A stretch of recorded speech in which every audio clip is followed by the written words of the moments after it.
2-2। देखिए मेरे साथ 2-2 सोमवार से शुक्रवार रात 9 बजे सिर्फ डीडी न्यूज पर।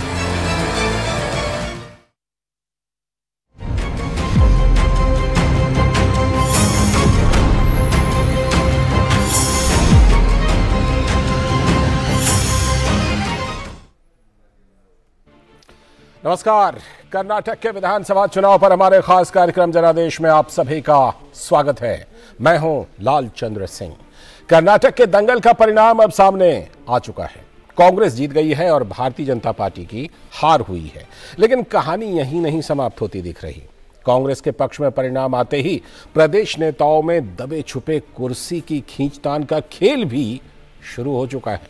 पार्टी के राष्ट्रीय अध्यक्ष मल्लिकार्जुन खड़गे ने पहले यही कहा हो कि प्रदेश में मुख्यमंत्री कौन होगा ये तो आला कमान तय करेगा, लेकिन प्रदेश के पूर्व मुख्यमंत्री सिद्धारमैया और प्रदेश कांग्रेस के मौजूदा अध्यक्ष डीके शिवकुमार दोनों की ही मुख्यमंत्री पद पर नजर है। लिहाजा आला कमान की मुश्किलें बढ़ती हुई नजर आ रही हैं। सिद्धारमैया के बेटे यतीन्द्र सिद्धारमैया ने अपने पिता को ही मुख्यमंत्री बनाए जाने का दावा भी कर दिया है। डीके शिवकुमार की भी मुख्यमंत्री की कुर्सी पर नजर है और यही वजह है कि पिछले कुछ समय से डीके शिवकुमार पार्टी के हर मंच पर बेहद सक्रिय नजर आए हैं। उधर मुख्यमंत्री बसवराज बोम्मई ने राज्य में पार्टी के हार की जिम्मेदारी ली है और नतीजों की समीक्षा के बाद पार्टी को भविष्य की चुनौतियों के लिए तैयार करने का संकल्प भी लिया है। कर्नाटक जहां भाजपा के लिए निराशा का सबब बना, तो वहीं उत्तर प्रदेश में उपचुनाव के और नगर निकाय चुनाव के परिणामों ने भाजपा को खुश होने का मौका भी दिया है। जहां यूपी नगर निकाय चुनाव में भाजपा का डंका बजा है। रामपुर में 96 और सुआर विधानसभा सीटों पर हुए उपचुनाव में राष्ट्रीय जनतांत्रिक गठबंधन के प्रत्याशियों ने परचम लहराया। आज के जनादेश में कर्नाटक विधानसभा चुनाव परिणामों की चर्चा होगी और साथ ही राज्य में आगे कांग्रेस के भीतर जो कुर्सी की खींचतान की आशंका है, इस पर भी हम चर्चा करेंगे और बात करेंगे यूपी नगर निकाय चुनाव और विधानसभा उपचुनाव परिणामों में भाजपा और एनडीए की जीत पर भी। लेकिन सबसे पहले बात कर्नाटक विधानसभा चुनाव परिणामों की।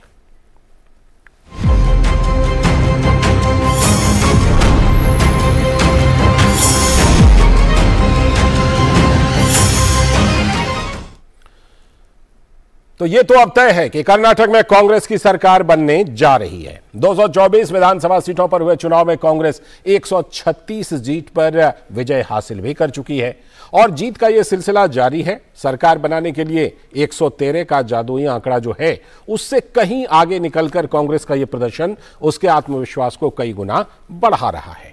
यहां बसवराज बोम्मई के नेतृत्व में भाजपा को तगड़ा झटका लगा है। चुनाव के बाद तमाम न्यूज चैनल्स में हुए एग्जिट पोल में भी कांग्रेस की सरकार को ही बनते हुए दिखाया गया था। राज्य में जारी अन्य समीकरणों की बात करने से पहले एक बार जरा ताजा टैली पर नजर डाल लीजिए कि किस तरह से किन किन इलाकों में किस तरह का नतीजा रहा। ये बेंगलुरु का नतीजा आप अभी देख रहे हैं टेलीविजन स्क्रीन पर, जहां बिल्कुल 50-50 यानी 16-16 दोनों ने हासिल किए हैं। वहीं मध्य कर्नाटक में देखिए कांग्रेस को भारी बढ़त मिल गई है 26 सीटों के साथ। भारतीय जनता पार्टी 6 सीटों पर रही। बात तटीय कर्नाटक की कहिए तो ये वो इलाका है जहां भारतीय जनता पार्टी ने बढ़त हासिल की है 12 सीटों के साथ, जबकि कांग्रेस 8 सीटों पर रही 21 में से। तो तटीय कर्नाटक में जो भाजपा की बढ़त है वो जारी इस बार भी रही है। ये एक नोट करने वाली बात है। तो कर्नाटक में देखिए हैदराबाद कर्नाटक जो कहते हैं, उसमें भी कांग्रेस ने भारी बढ़त ली 19 सीटों के साथ। भारतीय जनता पार्टी 9 सीटें और बाकी 2 और 1, जेडीएस को 2 और अन्य को 1। तो यहां पर भी कांग्रेस की बढ़त हुई और यही बढ़त जो है वो कांग्रेस को एक बड़े आंकड़े की तरफ लेकर के, ये सारी बढ़त जो अलग अलग इलाकों में कांग्रेस को मिली है, तो कांग्रेस जो है वो बड़ी बढ़त की तरफ। ये देखिए मुंबई कर्नाटक का ये आंकड़ा है जहां कांग्रेस ने दुगुने से भी ज्यादा सीट 33 सीटें हासिल की हैं भाजपा से। भाजपा की 16 और जेडीएस की 1 सीट है। ओल्ड मैसूरू ये जेडीएस का परंपरागत इलाका माना जाता था, लेकिन यहां देखिए कांग्रेस ने 34 सीटें, जेडीएस 14, भाजपा 5। ये बड़ी बात है। ये जो आंकड़े हैं इस इलाके के, ये बहुत कुछ कहते हैं कर्नाटक के बारे में। कर्नाटक के नतीजे को अगर डिकोड करना हो तो आपको इस इलाके को समझना पड़ेगा। और ये आप तुलनात्मक अध्ययन देख रहे हैं 2018 और 23 के मुकाबले बीजेपी 104 से 64 यानी 40 सीटों का नुकसान और कांग्रेस 80 से 136 यानी 56 सीटों का फायदा। और ये नतीजे, तुलनात्मक नतीजे आप बेंगलुरु को देख रहे हैं। पिछली बार भारतीय जनता पार्टी की 16 थी, इस बार भी 16 है। यानी बेंगलुरु की बात कर लें तो भारतीय जनता पार्टी ने अपने परफॉर्मेंस को कायम रखा है। और ये देखिए कर्नाटक की तस्वीर किस तरह से और विधानसभा की तस्वीर किस तरह से बदली है 2018 के मुकाबले। आप जो मैप है, नक्शा और विधानसभा का जो रिप्रेजेंटेशन है उसको आप देख सकते हैं कि किस तरह से इस बार बदलाव आया है। बिल्कुल साफ तौर पर आपको बदलाव दिख रहा होगा कि जहां जहां पर भी आप देख रहे हैं भगवा रंग वो भारतीय जनता पार्टी के, और जहां भी नीला रंग है वो कांग्रेस का रंग है।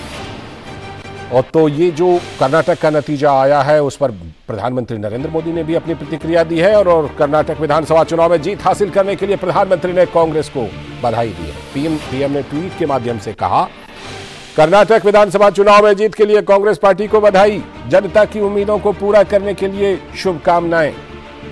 साथ ही प्रधानमंत्री ने ट्वीट में कहा, मैं उन सभी को धन्यवाद देता हूं जिन्होंने कर्नाटक चुनाव में भाजपा का समर्थन किया।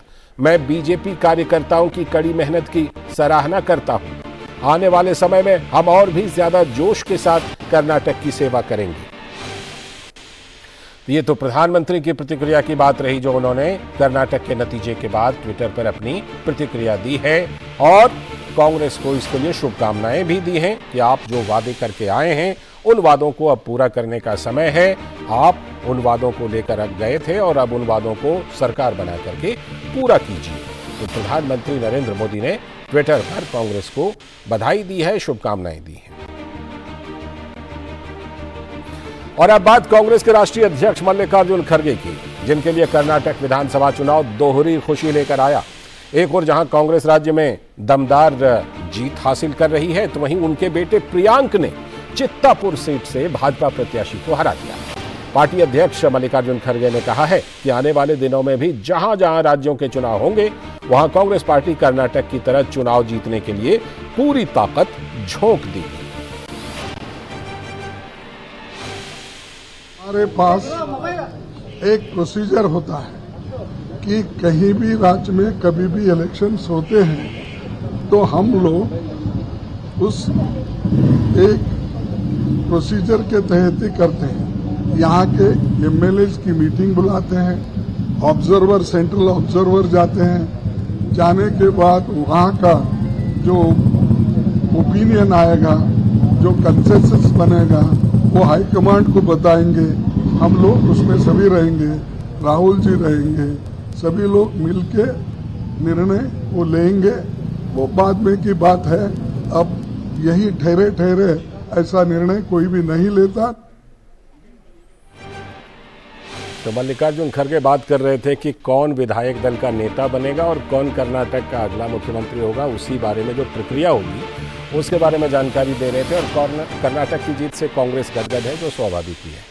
यहाँ के पार्टी अध्यक्ष डीके शिव कुमार और मुख्यमंत्री रह चुके वरिष्ठ नेता सिद्धारमैया जीत के जश्न में फिलहाल डूबे हुए हैं। हालांकि अभी ये तय होना बाकी है कि मुख्यमंत्री कौन बनेगा, क्योंकि कहा जा रहा है कि सिद्धारमैया और डीके शिव कुमार दोनों ही सीएम पद के लिए प्रबल दावेदार हैं। लेकिन इसका फैसला कांग्रेस विधायक दल की बैठक में होगा। माना जा रहा है कि कल विधायक दल की बैठक हो सकती है और उसमें ही फैसला लिया जाएगा कि कौन बनेगा मुख्यमंत्री। लेकिन दिलचस्प बात यह भी है कि विधायक दल जो भी फैसला करे उस पर आखिरी मुहर तो हाईकमान की ही लगेगी। सुनिए क्या कह रहे हैं पार्टी के अध्यक्ष मल्लिकार्जुन खड़गे। हमारे पास एक प्रोसीजर होता है कि कहीं भी राज्य में कभी भी इलेक्शंस होते हैं तो हम लोग उस एक प्रोसीजर के तहत ही करते हैं। यहाँ के एमएलएज की मीटिंग बुलाते हैं, ऑब्जर्वर, सेंट्रल ऑब्जर्वर जाते हैं। जाने के बाद वहाँ का जो ओपिनियन आएगा, जो कंसेंसस बनेगा वो हाईकमांड को बताएंगे। हम लोग उसमें सभी रहेंगे, राहुल जी रहेंगे, सभी लोग मिलके निर्णय वो लेंगे। वो बाद में की बात है। अब यही ठहरे ठहरे ऐसा निर्णय कोई भी नहीं लेता। तो मल्लिकार्जुन खड़गे कह रहे थे कि अब आगे क्या होना है और किस तरह से मुख्यमंत्री का चुनाव करेंगे। हालांकि जरा पीछे चलिए तो राजस्थान, मध्य प्रदेश, छत्तीसगढ़ की तरह कर्नाटक में भी कांग्रेस के सामने सीएम पद को लेकर मुश्किल तो आ सकती है। डीके शिवकुमार और सिद्धारमैया के समर्थक अपने अपने नेताओं को सीएम बनाए जाने की मांग करते रहे हैं और नतीजों से ठीक पहले सिद्धारमैया के बेटे यतीन्द्र ने भी अपने पिता के लिए सीएम पद की पैरवी कर दी है। यतीन्द्र ने कहा कि कर्नाटक के विकास के लिए सिद्धारमैया को ही सीएम बनाया जाना चाहिए। We are confident we are going to get a majority. So I think we won't be needing any other party's alliance. But in case if it doesn't get a majority, then our leaders, Delhi leaders and our state leaders will decide what will be the course of action. As a son, definitely I would like to see him as a chief minister. But as a citizen of, citizen of the state, I think. In the last regime he had given a very good governance, and this time also if he becomes a chief minister, whatever the corruption and the misrule the BJP government had given, those things will be get corrected by him. So in the interest of the state also, I think he should become CM. तो सिद्धारमैया के बेटे कह रहे थे कि सिद्धारमैया को ही CM बनाया जाना चाहिए, तो कांग्रेस के दिग्गज नेता सिद्धारमैया भी पार्टी के प्रदर्शन से खुश हैं और उन्होंने कहा है कि उन्हें पहले ही भरोसा था कि पार्टी 130 सीट से ज्यादा हासिल करेगी।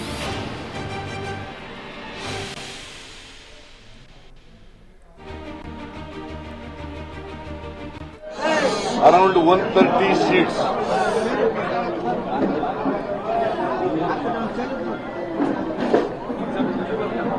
That was my assessment of the situation in the state.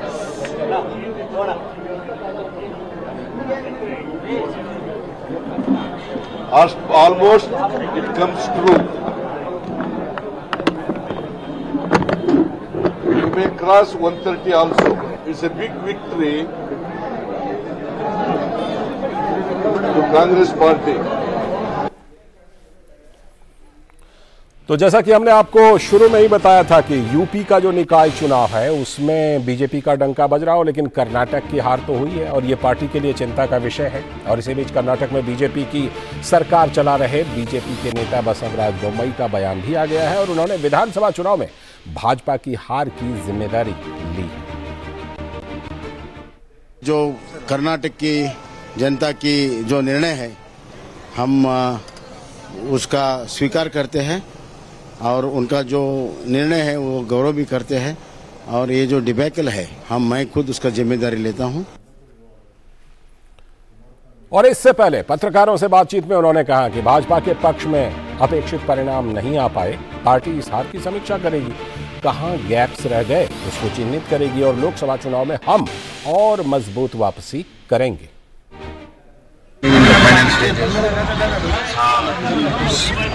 We have been not able to make the mark. CM speaking. In spite of a lot of efforts have been put up by everybody, right from our Prime Minister to workers. Congress has able to make the mark. We'll do the detailed analysis once all the results come, because there all trends are there. Once the results come, we'll do the detailed analysis. And as a political party and as a national political party, we'll not only analyze and we'll see then what are the gaps and what are the deficiencies where there at different levels. We'll look into that and improve upon it. And we'll take this result in our stride and we'll go ahead and reorganize the party and come back during Lok Sabha election. तो ये तो प्रतिक्रिया रही मौजूदा मुख्यमंत्री की। और BJP के वरिष्ठ नेता और पूर्व मुख्यमंत्री बीएस येदियुरप्पा ने कर्नाटक विधानसभा चुनाव के नतीजों पर बात करते हुए कहा कि भाजपा कार्यकर्ताओं को इन नतीजों से निराश होने की जरूरत नहीं है। Victory and defeat are not new to Bharatiya Janata Party. Started with only 2 seats. BJP has grown to form the government in the state on its own strength. Party workers need not to be panicked by these results. We'll introspect about the party's setback. We'll give all cooperation for the development of the state. I respectfully accept this verdict of the people of the state. I want to thank the voters of the Karnataka state. और कर्नाटक का जो जनादेश आया है, इसको हम समझने की कोशिश करते हैं अपने दो संवाददाताओं और दो खास मेहमानों के जरिए। आयशा खानम बेंगलुरु से हमारी संवाददाता जुड़ चुकी हैं, नीरज सिंह भी हमारे संवाददाता बेंगलुरु से जुड़ चुके हैं, और साथ में अशोक टंडन सर, वरिष्ठ पत्रकार, बहुत बहुत स्वागत सर। और साथ में अनिल बंसल जी भी हमारे साथ वरिष्ठ पत्रकार जुड़ चुके हैं, बहुत बहुत स्वागत आपका भी। सबसे पहले मैं चलता हूं अपनी संवाददाता आयशा के पास। आयशा, सबसे पहले आपसे ये जानकारी की जो बात मल्लिकार्जुन खड़गे कह रहे हैं, हमने देखा था कि राजस्थान में मुख्यमंत्री तय करने में कई हफ्ते लग गए थे कांग्रेस को। हमने देखा था छत्तीसगढ़ में कितनी देर हुई थी मुख्यमंत्री को तय करने में। आपसे जरा ये समझना चाहूंगा, कांग्रेस के सूत्र क्या कहते हैं, कर्नाटक के नए मुख्यमंत्री के लिए कर्नाटक को कितना इंतजार करना पड़ सकता है? आयशा जी देखिए लालचंद, यहाँ पर भी ऐसी कोई जल्दी होती हुई नजर नहीं आ रही है कि जब से चुनावी नतीजे आए हैं तब से लेकर अब तक कांग्रेस के तमाम आला नेता और एआईसीसी अध्यक्ष मल्लिकार्जुन खड़गे, डीके शिव कुमार और सुरजेवाला, ये तमाम लोग बैठकों का सिलसिला शुरू कर दिया था। और अभी अभी डीके शिव कुमार पहुंचे हैं एक प्रेस कॉन्फ्रेंस एड्रेस करने के लिए। उनके साथ मल्लिकार्जुन खड़गे भी हैं और सिद्धरामैया भी पहुंच सकते हैं। देखिए बहुत ही दिलचस्प है ये पूरा पोस्ट रिजल्ट वाला जो सिनेरियो बन रहा है यहाँ पर।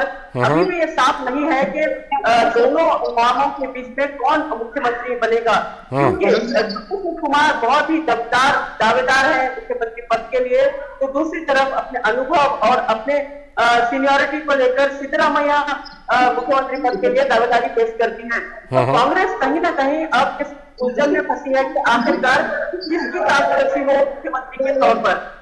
ये भी सामने आ रहा है कि कुछ ये भी सुझाव दिए जा रहे हैं कि फिलहाल मुख्यमंत्री बना दिया जाए, सिद्धरामैया उप मुख्यमंत्री बने और उनके साथ 3 और उप मुख्यमंत्री बनाए जाएंगे। तीन उप मुख्यमंत्रियों का पोस्ट को लेकर एक प्रपोजल भी बना हुआ है। सिद्धरामैया क्या इस बात को मानेंगे कि सिद्धरामैया कर्नाटक के मुख्यमंत्री रह चुके हैं और कर्नाटक में बहुत ही अनुभवी नेता, बहुत सीनियर नेता एक खास बात सिद्धरामैया के खिलाफ ये भी जा सकती है कि सिद्धरामैया कांग्रेस नहीं है।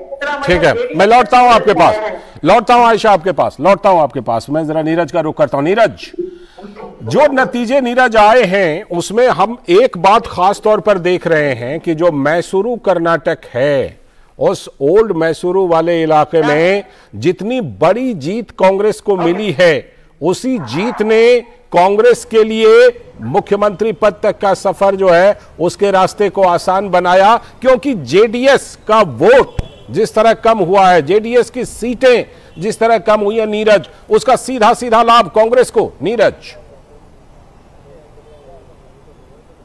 देखिए बिल्कुल लालचंद, कांग्रेस को मिला है और आप देखें कि ये कांग्रेस की रणनीति का ही हिस्सा था। जिस तरह से कांग्रेस पार्टी ने एक कैंपेन करा, आप अगर देखें कि जिस तरीके से मैनिफेस्टो लॉन्च किया गया और मैनिफेस्टो के बाद बजरंग दल को लेकर जिस बैन की उन्होंने बात की, तो कहीं ना कहीं जो मुस्लिम वोट है, कांग्रेस पार्टी चाहती थी कि अगर इस तरह का इशू हम मैनिफेस्टो में डालेंगे तो जो मुस्लिम जो वोट है वो एकजुट हो जाएगा। दूसरा आप देखें कि डीके शिव कुमार लगातार इस इलाके में कैंपेन करते रहे, क्योंकि ये वो इलाका है जहां पर जेडीएस की सबसे ज्यादा जो पकड़ इस इलाके में मौजूद है, क्योंकि वोकल का जो समुदाय के जो लोग हैं वो एक बड़ी मात्रा में यहाँ पर मौजूद है और डीके शिव कुमार खुद उसी समुदाय से आते हैं। वो लगातार वहां पर कैंपेन करते रहे और ये विश्वास दिलाते रहे इस कम्युनिटी को कि अगर वो कांग्रेस पार्टी को वोट देते हैं तो वोकल का समुदाय से सीएम बन सकता है। और कहीं ना कहीं ये यहाँ के लोगों को लग भी रहा था कि इस बार किसी भी पॉलिटिकल पार्टी को, चाहे हम कांग्रेस की बात करें या भारतीय जनता पार्टी की बात करें, वो क्लियर मैंडेट देना चाहती थी, क्योंकि यहाँ की जो लोग हैं वो ये समझ रहे थे कि जेडीएस जैसी जो पार्टियां हैं 30-40 सीटें जीत जाती हैं और उसके बाद बार्गेनिंग की स्थिति में आती है, तो वो भी अंततोगत्वा करप्शन को ही बढ़ावा देता है। और ये परिवारवाद पर भी एक तरीके से कह सकते हैं कि लगाम है, क्योंकि जो वोटर है वो अब इतना सचेत है कि वो चाहता है अपने हितों को लेकर कोई भी पार्टी आए वो क्लियर मेजोरिटी से आए। और कहीं ना कहीं कांग्रेस की जो रणनीति है इसमें काफी लालचंद सफल रही है, खासतौर से अलग अलग इलाकों में जिस तरीके से कैंपेन किया। सिद्धारमैया अलग इलाके में जा रहे थे, डीके शिव कुमार अलग इलाके में जा रहे थे, कांग्रेस और जो प्रियंका गांधी और राहुल गांधी अलग इलाके में लगातार कैंपेन कर रहे थे। और इसके अलावा जो दलित जो इलाका था उसमें मल्लिकार्जुन खड़गे लगातार फोकस कर रहे, तो ये रणनीति काम आई और यही कारण है कि आप देखें कि ओल्ड मैसूर वाले इलाके में सबसे ज्यादा बढ़त कांग्रेस पार्टी। बिल्कुल, वो बढ़त मिली और उसका असर दिख रहा है और कर्नाटक की जनता ने जो संदेश दिया है वो साफ संदेश दिया है। अशोक सर, ये जो कर्नाटक का नतीजा आया है, हम इसके कारणों पर विचार करते हैं और कर भी रहे हैं, लेकिन सबसे ज्यादा चर्चा ये भी हो रही है कि क्या इसमें 2024 के लिए भी कोई पैगाम आप देख रहे हैं अपने अनुभव से, एक वरिष्ठ पत्रकार होने के नाते? मुझे लगता है ऐसा सोचना बहुत जल्दबाजी होगी, क्योंकि राज्यों के चुनाव और केंद्र लोकसभा के चुनाव में मुद्दे अलग होते हैं, नेतृत्व की बात होती है, तो उसको मुझे लगता है अभी एक कुछ समय के लिए इस पर हम चर्चा ना करें। लेकिन ये एक बात जरूर है कि कर्नाटक को Bharatiya Janata Party gateway to the south मानकर वहां पर जब सत्ता में आए थे तो उनको लगता था कि अब हम यहां से और आगे दक्षिण राज्यों में बढ़ेंगे। तो उस सेंस में कुछ हद तक तो ये एक झटका लगा है भारतीय जनता पार्टी को। लेकिन मैं समझता हूं 24 के चुनाव से पहले 4-5 राज्यों के और चुनाव होने वाले हैं जी। उन राज्यों के परिणाम के बावजूद भी मैं समझता हूं कि हमने पिछले 2014-2019 के चुनाव में भी देखा कि लोकसभा का चुनाव अलग राष्ट्रीय मुद्दों पर लड़ा गया और नेतृत्व पर अलग हुआ। तो इसलिए इसको उसके साथ जोड़ना मुझे लगता है ये कोई ठीक आंकलन नहीं होगा। क्योंकि अनुभव भी बताते हैं कि 2018 में 3 राज्यों में कांग्रेस की सरकार बनी, लेकिन 2019 में फिर हमने देखा कि किस तरह से वहां पर जो लोकसभा का चुनाव हुआ तो उसमें बिल्कुल नतीजा पलटा हुआ नजर आया। अनिल बंसल जी, ये जो चर्चा मैंने अशोक सर के साथ की, उसका एक मैं ये भी समझना चाहता हूं आपसे कि अभी विपक्षी एकता की कोशिशें हो रही हैं। हम देख रहे हैं कि विपक्षी एकता की कोशिशें 2024 के लिए की जा रही हैं, लेकिन कांग्रेस की इस जीत से जो थोड़ा सा वजन बढ़ा है कांग्रेस का, तो कई राज्यों में क्षेत्रीय पार्टियों को कांग्रेस के साथ तालमेल करने में मुश्किलें हो सकती हैं और ज्यादा मुश्किलें बढ़ सकती हैं। अनिल जी, देखिए अभी ही जब कमजोर थी कांग्रेस तभी बढ़ रही थी। और जैसे आप देखिए नवीन पटनायक से मिलने गए थे नीतीश कुमार, तो उन्होंने पहले तो कहा कि शिष्टाचार मुलाकात थी, इसके बारे में यद्यपि उनके बारे में बात हुई थी, उन्होंने कहा हम तो अकेले लड़ेंगे, हम किसी गठबंधन का हिस्सा नहीं होंगे। फिर अगले ही दिन वो दिल्ली आए, प्रधानमंत्री से मुलाकात की और वहां नवीन पटनायक ने साफ कह दिया कि हम किसी गठबंधन में नहीं हैं, हम अकेले लड़ेंगे, हम केंद्र की राजनीति में हमारी दिलचस्पी भी नहीं है। तो ये हुए। दूसरे आंध्र प्रदेश में जो वाईएसआर कांग्रेस है उसके जो मुख्यमंत्री है वहां के जगन मोहन रेड्डी, वो भी लगातार एक तटस्थ भाव इस गठबंधन से रखते रहे हैं। तो अभी हम ये दावा नहीं कर सकते कि सारे क्षेत्रीय दल साथ आएंगे फिर कांग्रेस के साथ आएंगे। कांग्रेस के साथ आने में और दलों को भी दिक्कत है। और जो बात आप कर रहे थे लोकसभा चुनाव से कि कर्नाटक के नतीजों का असर होगा 24 पर, तो मैं नहीं मानता, क्योंकि वहां मुद्दे भी अलग है, नेतृत्व भी अलग है। बिल्कुल, लोकसभा चुनाव में मोदी के नाम पर चुनाव लड़ा जाता है।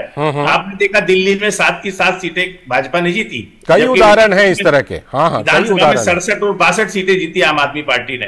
हम देख चुके हैं, हिमाचल देख चुके हैं, राजस्थान जो टंडन जी ने भी बताया, राजस्थान छत्तीसगढ़ में भी हमने देखा था।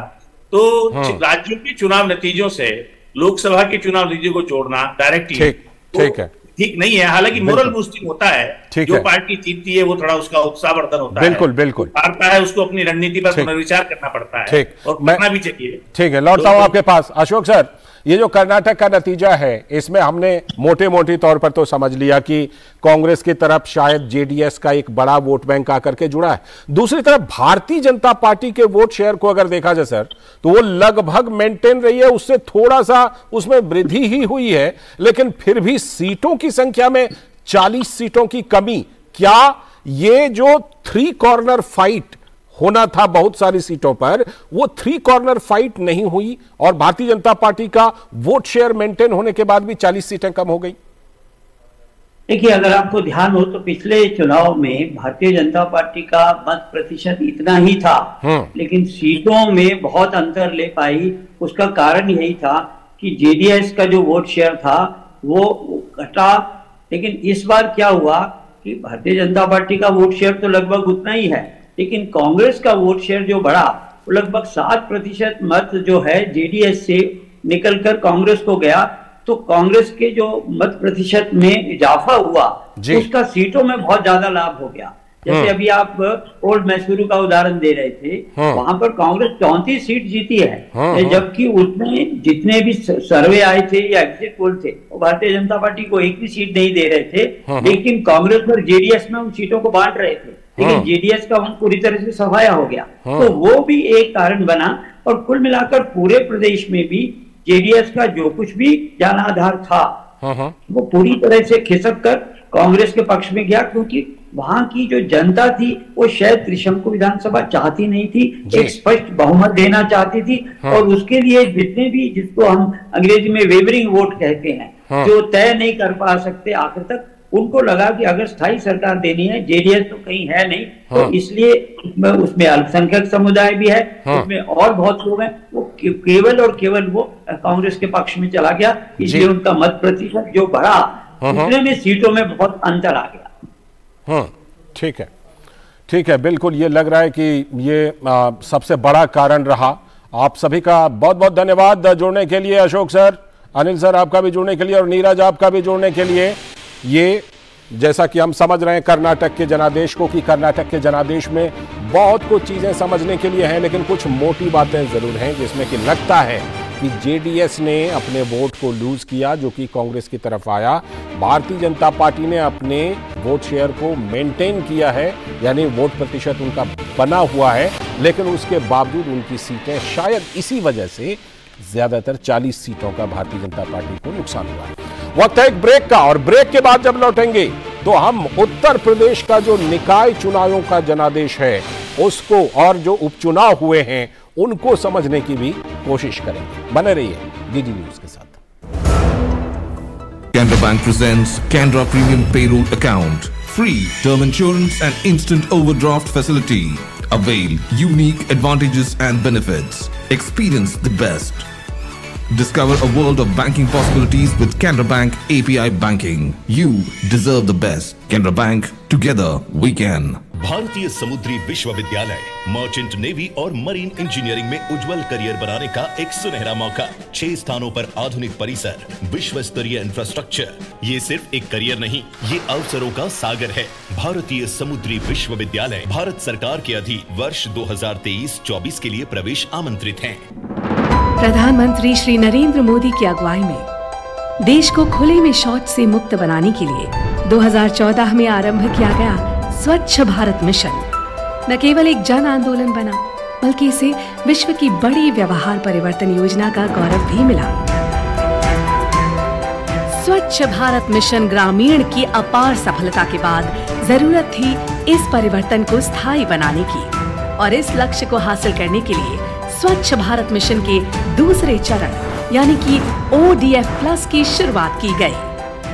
साथियों, खुले में शौच से मुक्ति के बाद अब दायित्व और बढ़ गया। देश को ODF के बाद ODF+ बनाने के लक्ष्य पर काम चल रहा है। अब हमें कचरे से कंचन बनाने का काम को तेज करना है।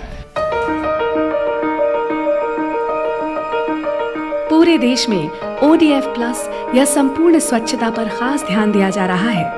स्वच्छता केंद्रित जागरूकता अभियानों के द्वारा जन जन तक स्वच्छता की सीख, पेंटिंग और फिल्म मेकिंग जैसे नए और रोचक तरीकों से पहुंचाई जा रही है। देश में स्वच्छता संवाद कार्यक्रमों का आयोजन किया गया, जिनमें लोगों ने पूरे उत्साह के साथ हिस्सा लिया और प्लास्टिक कचरे से देश को मुक्त कराने की शपथ ली।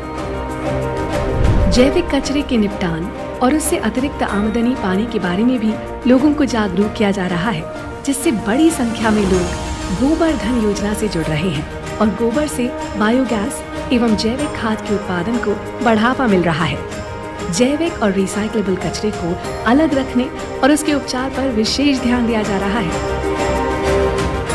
ग्रे वाटर प्रबंधन के अंतर्गत लाखों की संख्या में सोख्ता गड्ढों का निर्माण किया जा रहा है। इसके अलावा पुराने एक गड्ढे वाले शौचालयों को रेट्रोफिट करके 2 सोख्ता गड्ढों वाले शौचालयों में बदला जा रहा है और मल प्रबंधन पर भी विशेष ध्यान दिया जा रहा है। देश भर में लोगों का उत्साह और जन भागीदारी इस बात का प्रमाण है कि आत्मनिर्भरता का ये मॉडल लोगों तक पहुंच रहा है और हमारे गांव ODF से ODF+ की ओर अग्रसर हो रहे हैं। लेकिन देश को संपूर्ण स्वच्छ बनाने के इस अभियान को मंजिल तक पहुंचाने के लिए अभी हमें लंबा रास्ता तय करना है, जिसके लिए सभी देशवासी पूरे जज्बे से कोशिश कर रहे हैं। और इन्हीं कोशिशों के कारण आज हमारा देश स्वच्छता से स्वावलंबन की ओर अग्रसर है।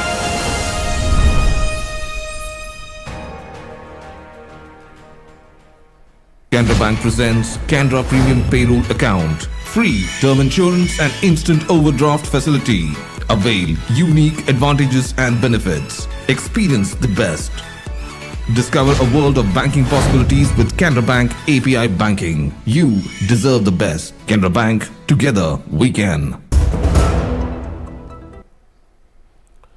ब्रेक के बाद स्वागत है आपका डीडी न्यूज पर। आप देख रहे हैं जनादेश का खास प्रोग्राम। और ब्रेक पर जाने से पहले हमने कर्नाटक के नतीजों पर बात की और अब बात करेंगे उपचुनावों के नतीजों की और उत्तर प्रदेश के निकाय चुनावों के नतीजों की। तो उत्तर प्रदेश की 2 विधानसभा सीटों पर उपचुनाव हुए थे। इनमें से रामपुर की स्वार सीट भी शामिल है, जिस पर की उपचुनाव हुए थे। तो उत्तर प्रदेश की 2 विधानसभा सीटों पर उपचुनाव हुए थे। इनमें रामपुर की स्वार विधानसभा सीट और मिर्जापुर की 96 विधानसभा सीट, दोनों पर भाजपा के सहयोगी अपना दल एस ने जीत दर्ज की है। 96 विधानसभा सीट पर हुए उपचुनाव में अपना दल उम्मीदवार रिंकी कौल ने जीत हासिल की है। अंतिम चरण की मतगणना में रिंकी कौल 9,589 मतों से विजयी हो गई। 96 सीट पर अपना दल से रिंकी कौल और सपा से कीर्ति कौल के बीच अहम मुकाबला था। 96 सीट 2022 के चुनाव में भारतीय जनता पार्टी की सहयोगी अपना दल एस के पास रही। यह सीट अपना दल एस के विधायक राहुल प्रकाश कौल के निधन से खाली हुई है।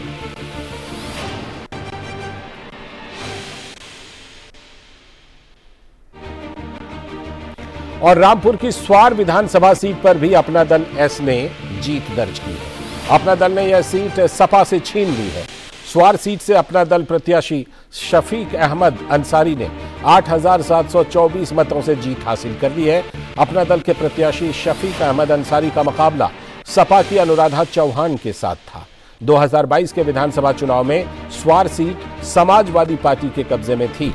सपा के वरिष्ठ नेता मोहम्मद आजम खान के बेटे अब्दुल्ला आजम ने यहां से जीत दर्ज की थी, लेकिन अब्दुल्ला आजम की सदस्यता रद्द हो गई और इसी के चलते यहां पर उपचुनाव हुआ।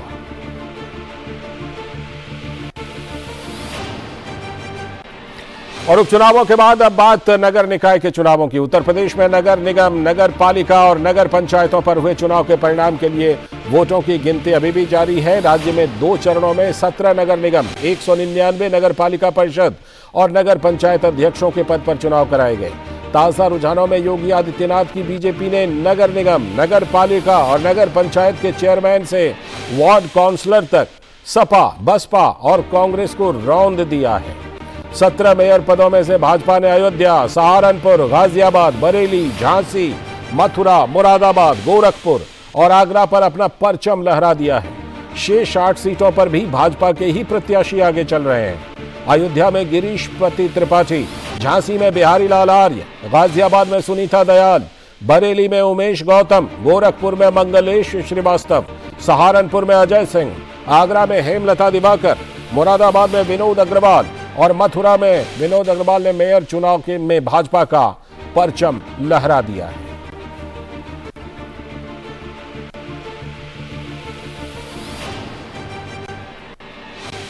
तो निकाय चुनावों में बीजेपी को बड़ी जीत। उत्तर प्रदेश के नगर निकाय चुनाव में भारतीय जनता पार्टी को मिली भारी जीत जो है। आप इन आंकड़ों को जरा देख लें कि 17 सीटों के लिए नगर निगम के चुनाव हुए थे। भाजपा ने सारी की सारी 17 सीटें और बाकी सभी पार्टियां शून्य पर।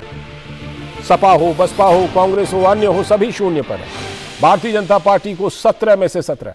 नगर पालिका के लिए देखिए 88 सीट भारतीय जनता पार्टी के खाते में, सपा 38, बसपा 18, कांग्रेस 6 और अन्य के खाते में 49। ये नगर पालिका की सीटें हैं। इसमें भी भारतीय जनता पार्टी सबसे बड़ी और सबसे ज्यादा सीटों पर भारतीय जनता पार्टी ने कब्जा जमाया नगर पालिका में। और ये नगर पंचायत के आंकड़े हैं। भाजपा 202 सीटों पर, सपा 89, बसपा 39, कांग्रेस 16 और अन्य के खाते में 198।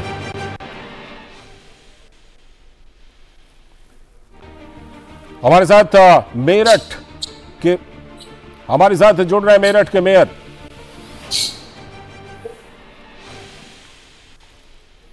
हमारे साथ रविकांत अहलूवालिया मेरठ के मेयर जो हैं वो जुड़ चुके हैं, उनसे बात करते हैं। अहलूवालिया जी, बहुत बहुत स्वागत है आपका डीडी न्यूज के चैनल। बहुत बहुत शुभकामनाएं आपको भी जी। सबसे पहले आपसे मैं बात करना चाहूंगा कि ये जो इतनी भारी जीत निकाय चुनावों में भारतीय जनता पार्टी को मिली है, आप लोगों ने एक तरह से बाकी पार्टियों को रौंद दिया है। अगर नगर निगम की बात करें तो 17 में से 17, बाकी सब शून्य पर आउट। कैसे ये कमाल कर दिखाया? देखिए, मैं इस विषय में बताना चाहूंगा कि जो हमारे परम श्रद्धेय प्रधानमंत्री जी के द्वारा विकास कार्य केंद्र सरकार द्वारा किए गए हैं, उत्तर प्रदेश में परम श्रद्धेय मुख्यमंत्री जी ने जो एक आदर्श शासन व्यवस्था दी है, तो इसलिए मेरठ महानगर की जनता बहुत प्रभावित है और उसका पूरा लाभ हमें मिला है।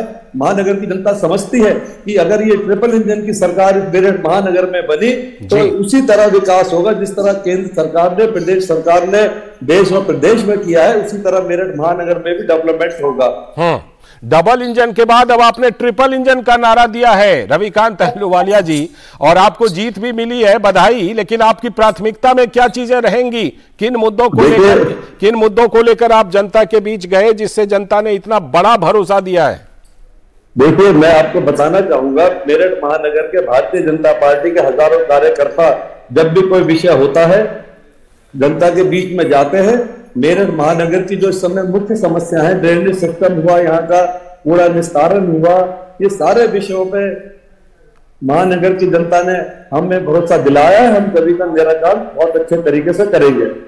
जी हरिकांत जी, जिस तरह से कि लोगों ने आपके ऊपर भरोसा जताया है और मेरठ से आप निर्वाचित हुए हैं, इस सीट पर कभी हमने देखा था कि दूसरी पार्टियों का भी कब्जा रहा था, लेकिन अब भारतीय जनता पार्टी इस सीट पर भी अपना कब्जा जमा रही है, बीएसपी का भी इस सीट पर कब्जा रहा है। ऐसे में किस तरह से आपने लोगों को इस चीज के लिए तैयार किया कि वो भारतीय जनता पार्टी की ट्रिपल इंजन की सरकार बनवाए? देखिए, मैं आपको बताना चाहूंगा, भारतीय जनता पार्टी यहाँ पर तीसरी बार भारतीय जनता पार्टी का महापौर के रूप में मैं आया हूँ। मैं एक बार 2012 से 17 के बीच में भी महापौर रह चुका हूँ। मुझे दूसरी बार महानगर की जनता ने मौका दिया है। महानगर की जनता जानती है जिस तरीके से देश में डेवलपमेंट हो रहे हैं, तो अगर ये ट्रिपल इंजन की सरकार यहाँ बनी है तो उसी प्रकार से मेरठ महानगर का डेवलपमेंट होगा। इसलिए महानगर की जनता ने हमें भारी बहुमत से जिताया है। चलिए, बहुत बहुत शुक्रिया आपका और बधाई भी आपको कि आपको जीत वहां पर हासिल हुई है। वहां की जनता ने आपको ट्रिपल इंजन सरकार बनाने का मौका दिया है, इसलिए बहुत बहुत बधाई आपको। और अब देखते हैं कि उपचुनावों में क्या कुछ हुआ है। उत्तर प्रदेश के नगर निकाय चुनाव की बात हम कर रहे हैं, तो भारतीय जनता पार्टी को मिली भारी जीत के बारे में बात करते हुए उत्तर प्रदेश के मुख्यमंत्री योगी आदित्यनाथ ने भी अपनी प्रतिक्रिया दी।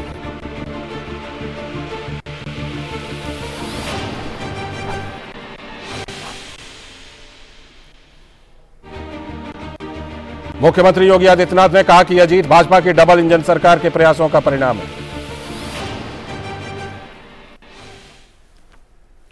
भारतीय जनता पार्टी के कार्यकर्ताओं की मेहनत, सरकार और संगठन के बेहतर समन्वय, आदरणीय प्रधानमंत्री जी के सुयोग्य और यशस्वी नेतृत्व और उनके मार्गदर्शन में उत्तर प्रदेश नगर निकाय के चुनाव में भारतीय जनता पार्टी ने अब तक की सबसे बड़ी विजय प्राप्त की है। ये चीजें दिखाती हैं कि डबल इंजन सरकार ने सुशासन, विकास और सुरक्षा का जो एक बेहतर वातावरण उत्तर प्रदेश के अंदर बनाया है, उसको यह जनादेश प्राप्त हुआ है।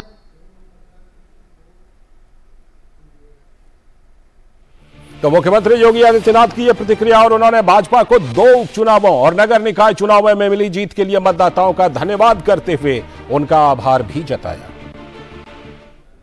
मैं उत्तर प्रदेश के दोनों विधानसभा उपचुनाव के मतदाताओं के प्रति 17 नगर निगम, 199 नगर पालिका और 559 जो हमारे नगर पंचायतें, 544 नगर पंचायतें हैं, इनके सभी मतदाताओं के प्रति मैं हृदय से आभार व्यक्त करता हूं। और यूपी में हुए उपचुनाव में रामपुर स्वार और मिर्जापुर सीट से जीत हासिल करने पर केंद्रीय मंत्री अनुप्रिया पटेल ने अपनी पार्टी अपना दल एस के कार्यकर्ताओं को बधाई दी। साथ ही उन्होंने यूपी में एनडीए को शानदार जीत को प्रधानमंत्री नरेंद्र मोदी को समर्पित किया। हमारे दोनों कॉन्स्टिट्यूएंसी के हमारे मतदाता बंधुओं को बहुत बहुत हृदय से आभार व्यक्त करना चाहती हूँ और साथ में मैं भारतीय जनता पार्टी, अपना दल और निषाद पार्टी के कार्यकर्ताओं का भी अभिनंदन करना चाहती हूँ, उनको भी धन्यवाद देना चाहती हूँ। हमारे कार्यकर्ताओं के अथक परिश्रम के कारण ये संभव हुआ है और सबसे बड़ी बात जो एक आम जनमानस का विश्वास है, भरोसा है माननीय प्रधानमंत्री जी की जन कल्याणकारी नीतियों में, माननीय योगी जी के जन कल्याणकारी कार्यों में, उसके कारण एनडीए गठबंधन को एक बार फिर से इन दोनों उपचुनाव में जीत मिली है। तो जाहिर सी बात है कि यूपी में एनडीए को, बीजेपी को बड़ी कामयाबी मिली है। वक्त एक ब्रेक का, और ब्रेक के बाद जब लौटेंगे तो उत्तर प्रदेश में हमारे संवाददाताओं से जुड़कर इन परिणामों को समझने की कोशिश करेंगे। Canara Bank presents Canara Premium Payroll Account, free term insurance and instant overdraft facility. Avail unique advantages and benefits. Experience the best. Discover a world of banking possibilities with Canara Bank API Banking. You deserve the best. Canara Bank, together we can. Indian Maritime University brings you the most prestigious and adventurous career in merchant navy and marine engineering. With world-class infrastructure and sprawling campus at 6 locations, it's not just a career, but an ocean of opportunities. Indian Maritime University, a central university recognized by Government of India. Admissions open for 2023 to 24. स्वागत है break के बाद। आप देख रहे हैं हमारा खास प्रोग्राम जनादेश, और अब हम यूपी निकाय के चुनाव और वहां पर उपचुनाव के जो नतीजे हैं उसको समझने के लिए जुड़ रहे हैं हमारे दो संवाददाताओं के साथ। रामेंद्र सिंह लखनऊ से हमारे साथ जुड़ रहे हैं और साथ में हरिकेश बहादुर सिंह वाराणसी से हमारे साथ जुड़ चुके हैं। मैं पहले रामेंद्र के पास चलता हूं। रामेंद्र, जिस तरह से उपचुनावों के नतीजे आए हैं, दोनों सीटों पर एनडीए ने जीत हासिल कर ली है और उसमें भी एक सीट तो अब्दुल्ला आजम खान के बेटे की सीट, उसको सपा से छीन लिया है। इस चीज को किस तरह से देखा जा रहा है उत्तर प्रदेश में उपचुनाव के इन दोनों सीटों के नतीजे को? रामेंद्र।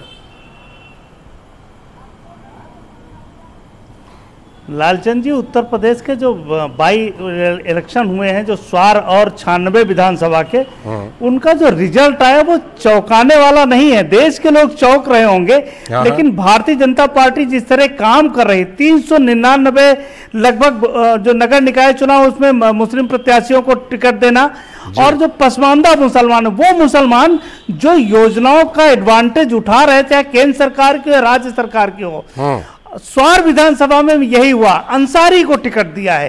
यानी वो एक सेक्शन भाजपा अपने साथ जोड़ रही है। ये 2024 का हो सकता है कि टेस्ट हो, अभी जो दिख रहा है, लेकिन धीरे धीरे करके कई पिछली बार भी लोकसभा के चुनाव में हम लोगों ने देखा है कि वहां अगर मुस्लिम मतदाता भाजपा को वोट न करता तो शायद लोकसभा प्रत्याशी भाजपा का न जीतता। बदायूं का उदाहरण है। तो ये जो स्वार का स्वर है ये दूर तक जाएगा और 2024 में इस पर भाजपा आगे बढ़ेगी, अभी जो दिख रहा है। लालचंद जी, स्वार का स्वर, आपने बहुत अच्छा कहा कि ये इसमें बहुत कुछ छुपा हुआ है। स्वार के स्वर में बहुत सारे संदेश छुपे हुए हैं। हरिकेश भी हमारे साथ जुड़े हुए हैं। हरिकेश, वाराणसी प्रधानमंत्री का निर्वाचन क्षेत्र, वाराणसी के आसपास जो निकाय के नतीजे रहे, निकाय चुनावों के नतीजे, वो किस तरह के रहे? उसमें क्या पैगाम, क्या संदेश उसमें आप देख रहे हैं?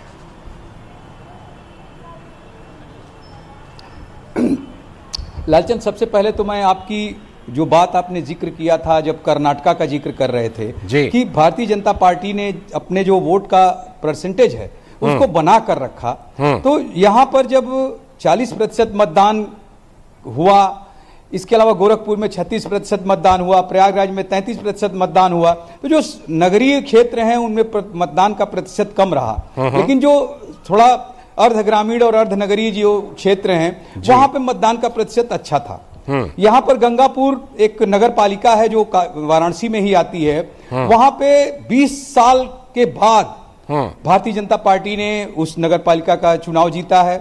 यहाँ पर चूंकि अभी परिणाम जो है घोषित नहीं हुआ है, 18वें राउंड में 1,98,000 पाके अशोक तिवारी जो यहाँ के भारतीय जनता पार्टी के प्रत्याशी हैं, वो 90,000 मतों से आगे चल रहे हैं सपा के ओम प्रकाश सिंह से। उन्होंने 1,08,000 मत प्राप्त किया है। अब जो आप जिक्र कर रहे हैं कि जो वाराणसी के आसपास के, ये देखिए रामेंद्र भी जैसा बोल रहे थे, आप भी जिक्र कर रहे थे, जो विकास कार्य हैं, जो केंद्र की योजनाएं हैं, उनको यूपी में क्रियान्वयन का जो कार्य है वो यहाँ के मुख्यमंत्री योगी आदित्यनाथ जमीनी तौर पे इतने अच्छे से कर रहे हैं। कानून व्यवस्था जो दिखाई दे रही है उत्तर प्रदेश की, केवल उत्तर प्रदेश में ही नहीं, जो बाहर से पर्यटक आते हैं, तीर्थयात्री आते हैं, जब उनसे भी बात होती है हमारी, काशी तमिल संगमम चल रहा था, पुष्करालू चल रहा था, तो वो जो आते हैं वो दो लोगों का ही जिक्र करते हैं, एक तो प्रधानमंत्री मोदी का और दूसरे जो है योगी का। उत्तर प्रदेश के मुख्यमंत्री योगी को कुछ तो कहते हैं बुलडोजर बाबा। तो जो कानून व्यवस्था यहाँ कायम हुई है, विकास ने जो गति पकड़ा है, वो जो आप बोल रहे थे कि कर्नाटका में किस तरह से अपने वोट को संभाल के रखा है, उसी तरह भले मत का प्रतिशत यहाँ पे मतदान कम हुआ, लेकिन भारतीय जनता पार्टी ने अपने मत को, जो मतदाता हैं, उन्हें पकड़ के रखा। एक रणनीति के तहत जो यहाँ के मुख्यमंत्री हैं, उप मुख्यमंत्री हैं, उन लोगों ने काफी चुनावी दौरे किए, रैलियां की, और उसका प्रभाव पूरे उत्तर प्रदेश में दिखाई दे रहा है। लचन, मैं एक और बात कहना चाहूंगा, चूंकि जब इस तरह की घटना घटती है, मतदान प्रतिशत कम होता है या उम्मीदवार बहुत मजबूत लड़ाई लड़ते हैं, तो जो एक प्रबुद्ध वर्ग है किसी शहर का, वो पत्रकार है। तो मेरे साथ दो पत्रकार सीनियर जर्नलिस्ट लोग भी हैं, जो इस पर लगातार हम लोगों की चर्चा होती रही, और जब मतदान प्रतिशत कम हुआ तो ये अरविंद जी हैं और संजय जी हैं। अरविंद जी, किस तरह से देख रहे थे जब आप मतदान प्रतिशत यहाँ कम आया? तो मतदान प्रतिशत कम होने पर भी कोई असर नहीं पड़ेगा जीत का। यह तो जनता का जो कुछ शासन था और जो विकास के कार्य हुए थे, उसको देखते हुए मान लिया गया था कि नहीं, भाजपा अच्छी लीड लेकर यहाँ से जीत। ठीक है संजय जी, आप जो यहाँ पे इस जीत देख रहे हैं इतनी मार्जिन पे, उसको आप किस तरह से देख रहे हैं? क्योंकि मतदान प्रतिशत जब कम हुआ तो हम लोग चर्चा कर रहे थे कि क्या होगा, कितनी मजबूत लड़ाई है, कांटे की टक्कर होगी। तो देखिए, यहाँ पे जो विकास कार्य हुआ और बाबा धाम बना, जो काशी विश्वनाथ धाम बना, यहाँ की जनता एकदम आंख मूंद के भाजपाई हो चुकी है एकदम। अब उनको कोई हटा नहीं सकता कि भाजपा से। हरिकेश, जब कोई भी चुनाव हो, वो जाके सीधे भाजपा को ही वोट देंगे, क्योंकि हमारे मुख्यमंत्री 100 बार से आप इन दोनों को बनाए रखिएगा। अभी तक कोई मुख्यमंत्री आप इन दोनों को बनाए रखिएगा, क्योंकि इन दोनों से हम ये आगे चल के समझेंगे, बनाए रखिएगा, ये समझेंगे इन दोनों से कि कानून व्यवस्था जो मुद्दा बनाया था वो कितना कारगर रहा। और रामेंद्र, आप भी हमारे साथ रहिएगा, वक्त है एक ब्रेक का। ब्रेक के बाद लौटूंगा तो फिर आप दोनों से इस पर चर्चा जारी रखूंगा। भारतीय समुद्री विश्वविद्यालय मर्चेंट नेवी और मरीन इंजीनियरिंग में उज्जवल करियर बनाने का एक सुनहरा मौका। 6 स्थानों पर आधुनिक परिसर, विश्व स्तरीय इंफ्रास्ट्रक्चर। ये सिर्फ एक करियर नहीं, ये अवसरों का सागर है।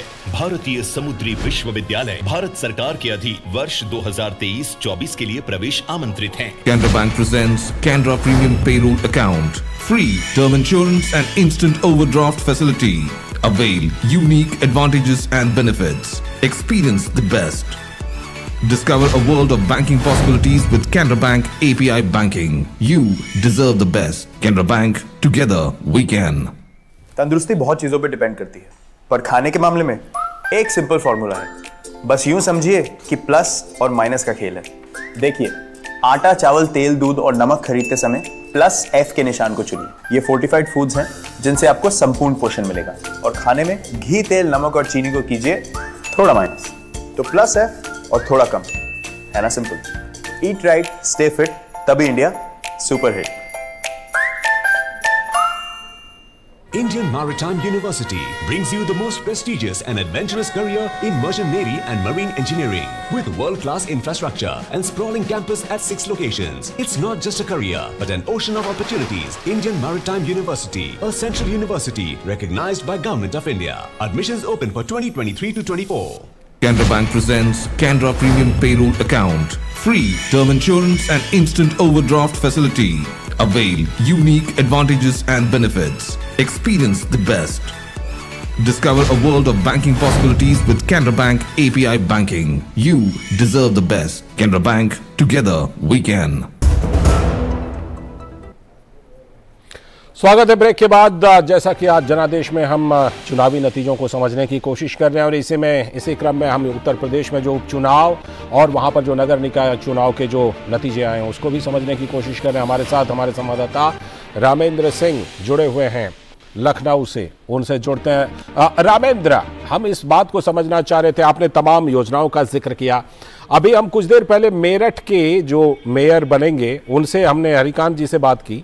उन्होंने ट्रिपल इंजन की बात कही, डबल इंजन सरकार के बाद ट्रिपल इंजन सरकार, वो चीजें तो हैं ही, लेकिन कानून व्यवस्था एक बड़ा मुद्दा उत्तर प्रदेश के निकाय चुनाव में भी उठा था। मुख्यमंत्री ने भी कई बार इसको उठाया था। एक बार फिर से इस मुद्दे पर लोगों ने भरोसा किया है।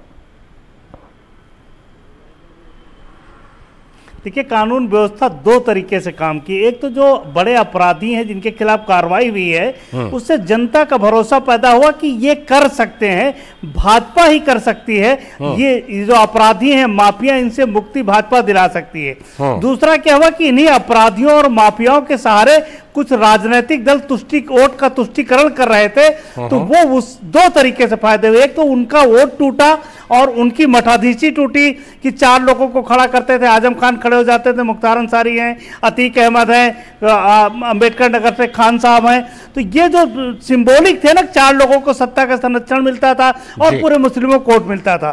तो जो पसमानदा मुसलमान है उसको भाजपा ने यह समझाया कि ये एडवांटेज आपको नहीं मिल रहा है, ये केवल उन अपराधियों के खाते में जा रहा।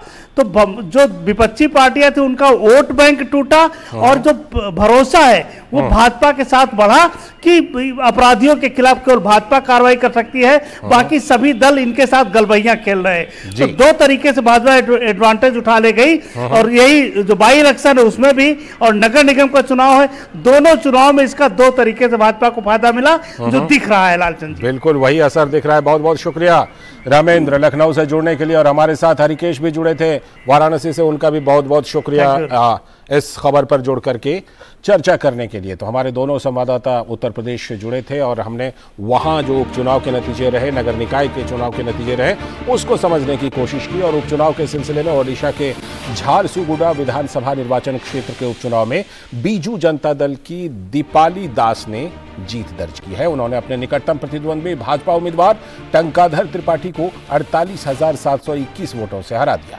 कांग्रेस के उम्मीदवार तरुण पांडे को केवल 4,496 वोट ही मिल पाए।